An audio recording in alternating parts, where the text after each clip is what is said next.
Welcome here to the Radio Igel studio at the campus of the University of Teacher Education in Styria. I'm very happy to talk with you about the Erasmus Plus project, Inclusion of Children with Disabilities in Tanzania. My name is Elisabeth Herunter, and I'm part of the project team here at this university, which has submitted an application for this mobility project. Welcome to Mr. Peter Siamo, head of the project in Tanzania and professor at the Catholic Mwenge University in Moshi. And welcome to Martin Hochegger, who has been working for children with disabilities, especially with albinism in Africa, in Tanzania, for years now, and who supports and builds up inclusive schools. 2022, he has received the Bruno Kreisky Award for his work. Thank you for coming. Thank you for the invitation. The aim of the project is to transfer knowledge and experience in the field of inclusion of children with disabilities and the specific training and professionalization of the teachers who will work with these children in different settings. Furthermore, the project should help to develop a better understanding of each other's culture. And last but not least, there should be joint research activities dedicated to human rights and inclusive education in Tanzania. So, Mr. Peter Siamo, to better understand the situation and also the background of this project, can you give us an insight, a short insight of the current situation of children with disabilities in Tanzania? Thank you so much for the question, and I'm really excited to be here. Very, very happy to be here. And I'm so happy to be part of this Erasmus project, and especially with the mobility possibility for us.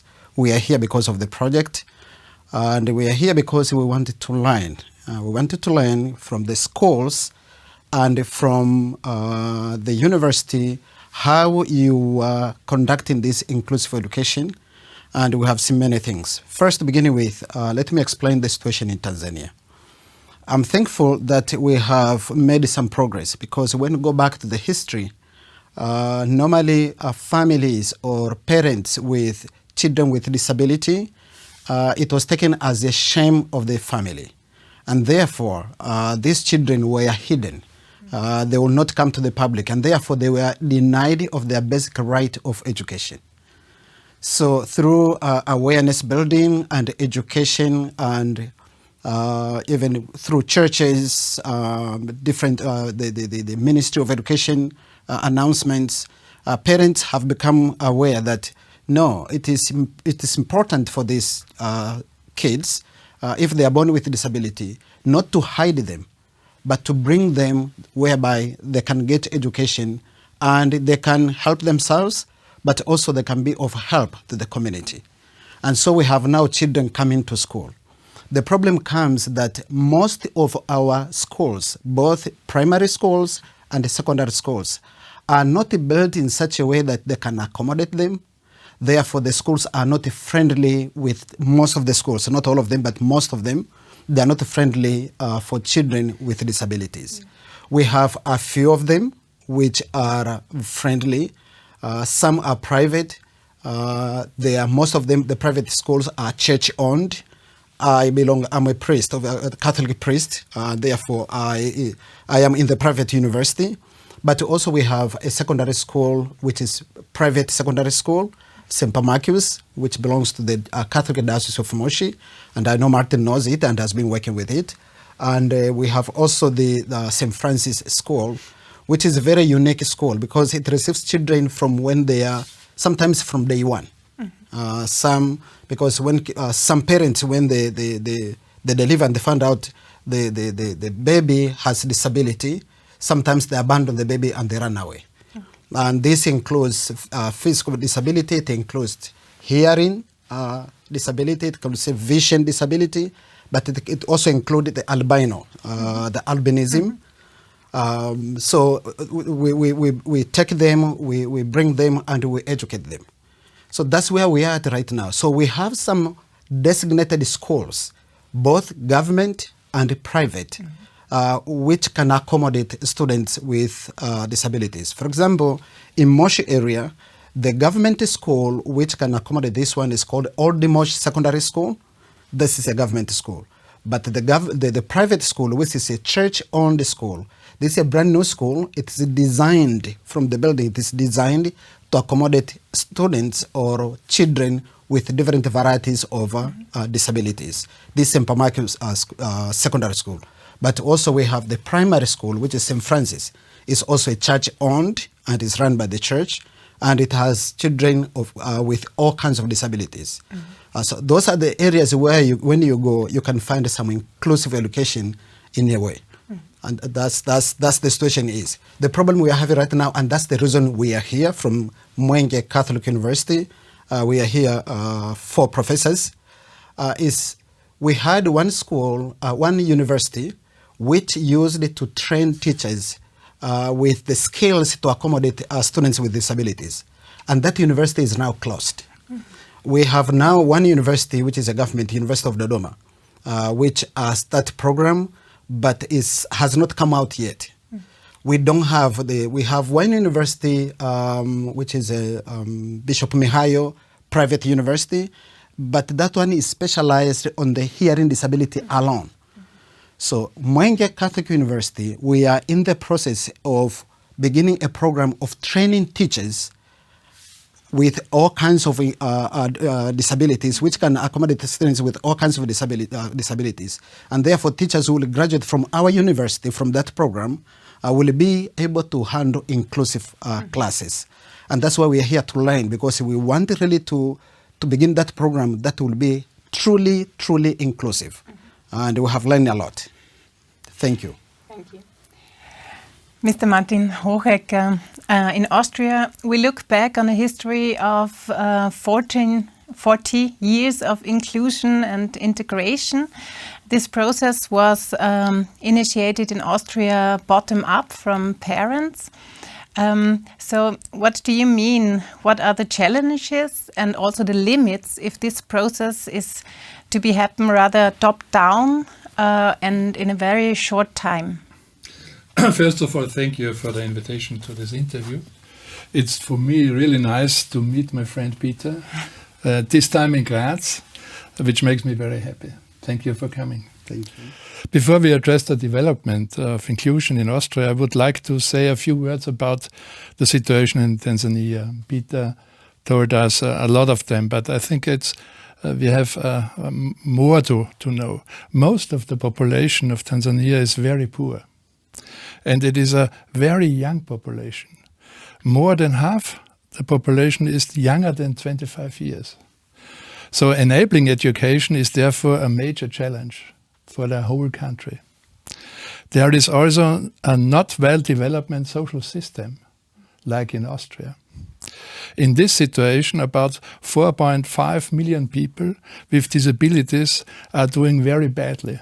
There's a lot of people, 4.5 million disabilities. Disabilities means poverty, family dependence, and discrimination.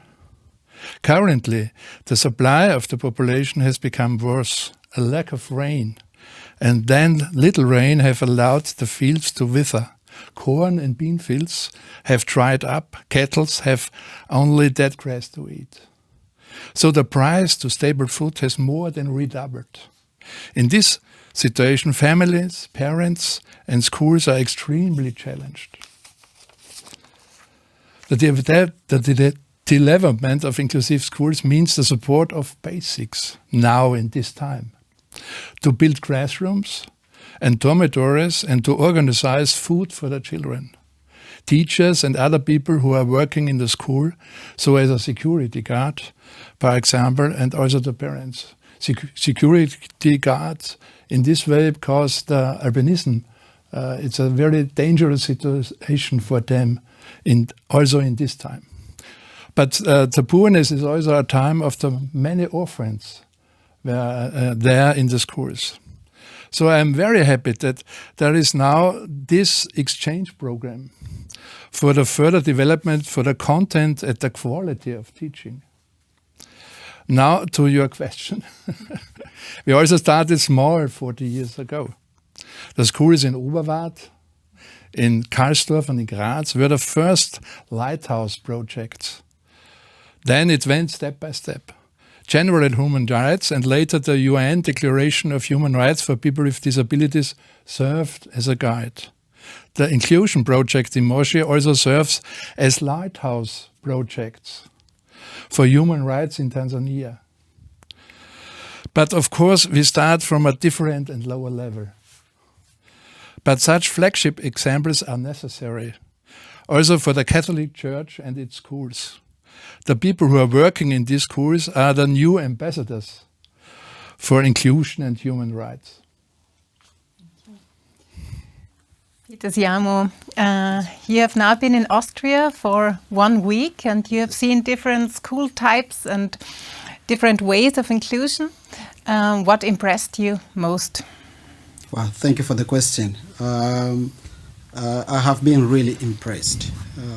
To be honest, I had my expectations and I knew you are good in this, but now what I've witnessed and what I've seen way exceed my expectations.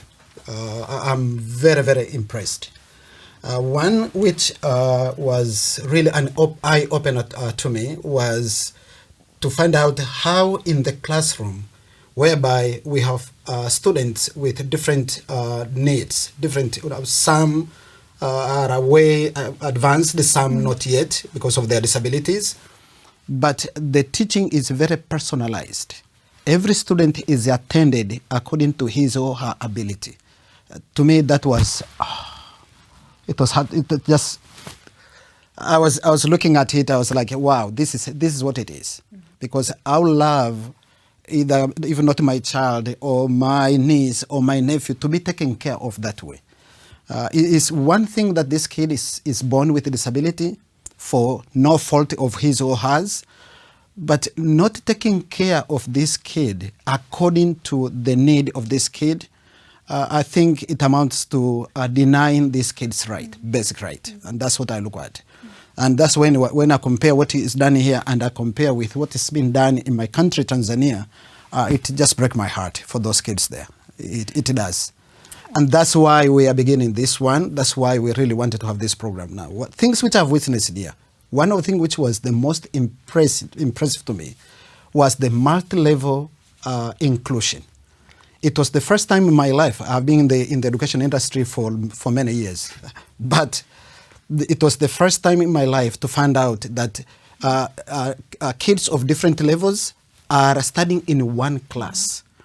And in this class, the teacher accommodates, it's the same topic, it's the same subject, but every student according to his or her level is accommodated and is doing the project of the class, not copying to each other, but according to his or her level. I found it to be just absolutely mind-boggling. It was really out of, I never thought of it. And then another thing which I thought was really, really impressive was, again, the infrastructure you have here for inclusion, whereby, for example, the student with lower vision, I found out they have their station with their computer, with the camera, where they can zoom things, make them bigger, so they can follow what other students are following, but in their own way. And I found that to be absolutely impressive. I just wish one day in Tanzania will also be there, so that those kids there, they can enjoy the basic human right as these kids who are here. And that can be my wish, and that's what we are wishing. So, and then the last but not least is teachers' commitment. I found the teachers are absolutely committed in teaching these students and accommodating them to their need. For example, in one class, I was in one class, and there was one student. He was invited to be in the circle. The teacher was reading a story, and this kid didn't want. The teacher never forced this kid. He invited it 3 times, and the kid didn't want. So they left him alone.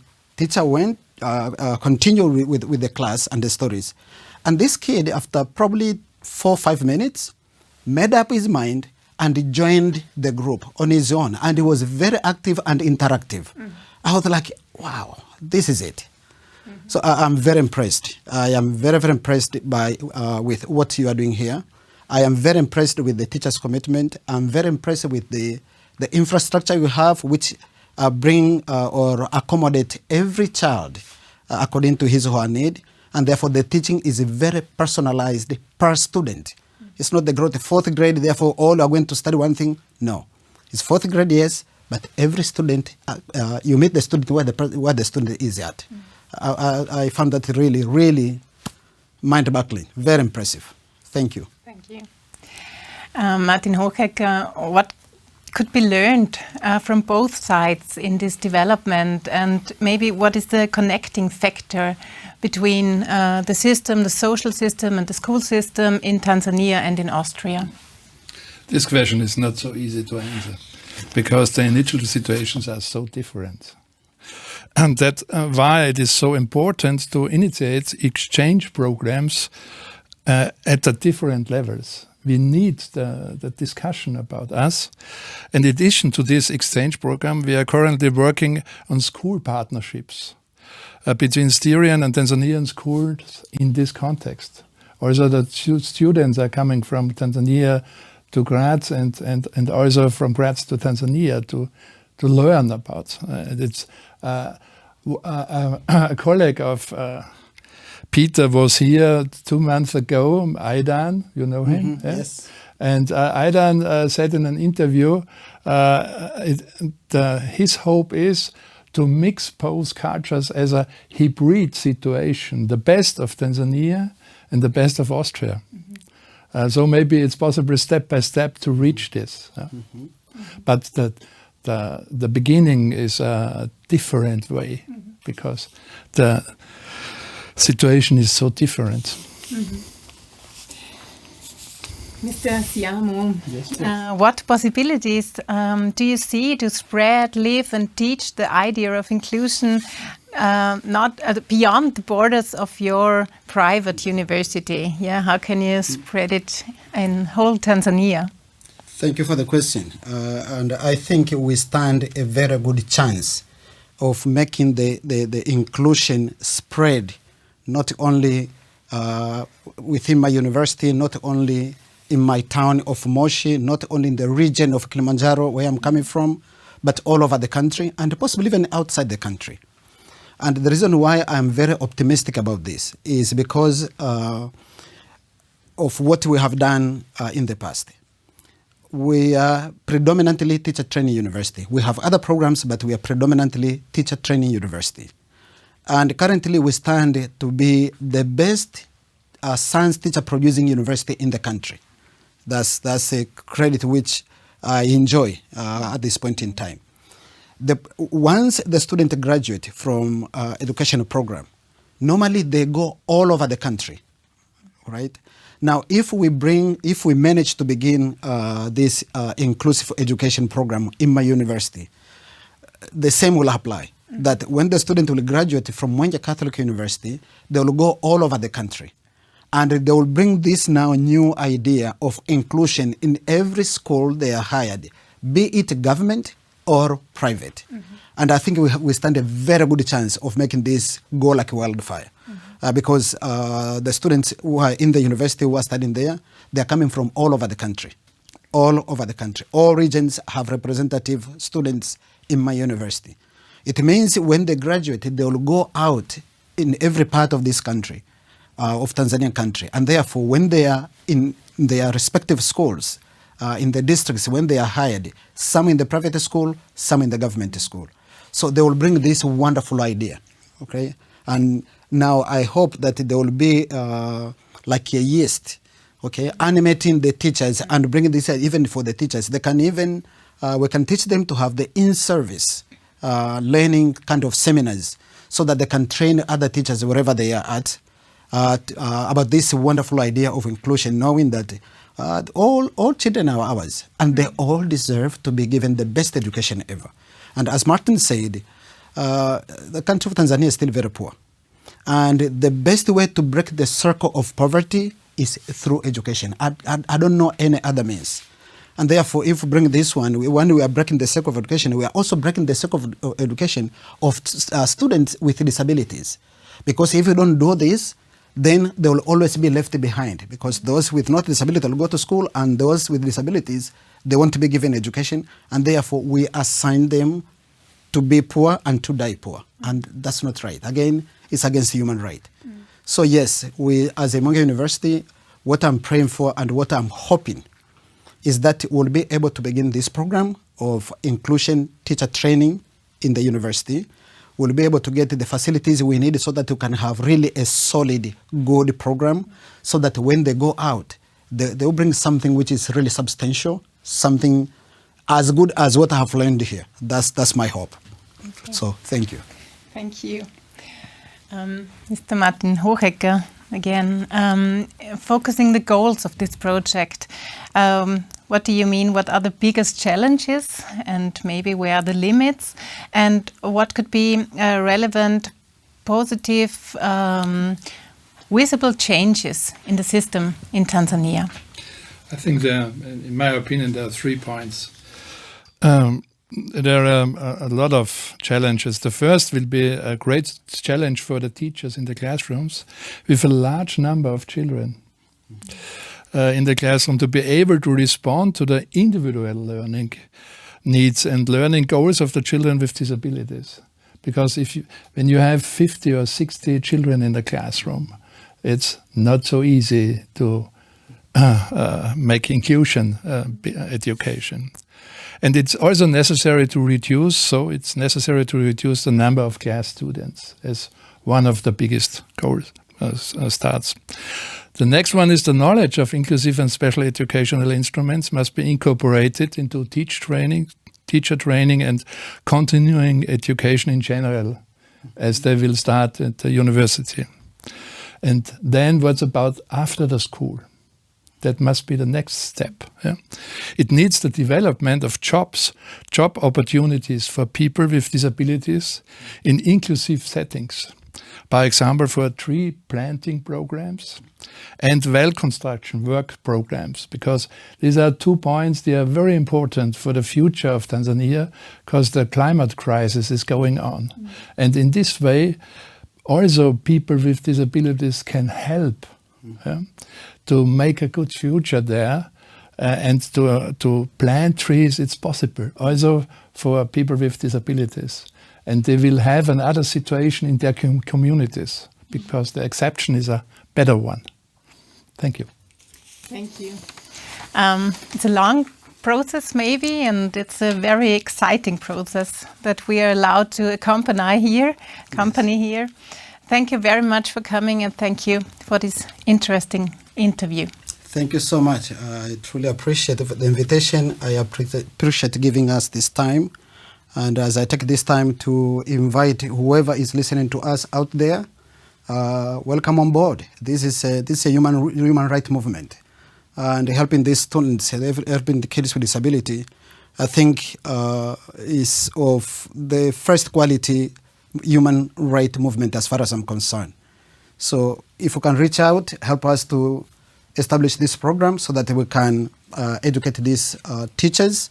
And once they go out there, then we can make a difference in the world. We might not serve the whole world, but we can make a difference. We can be the whole world to those kids who will ever reach. So again, thank you so much for having us. And thank you very much for the program. And thank you for European Union for allowing this to happen. I wouldn't be here if it wasn't this Erasmus program. So I truly appreciate it. Thank you. Thank you.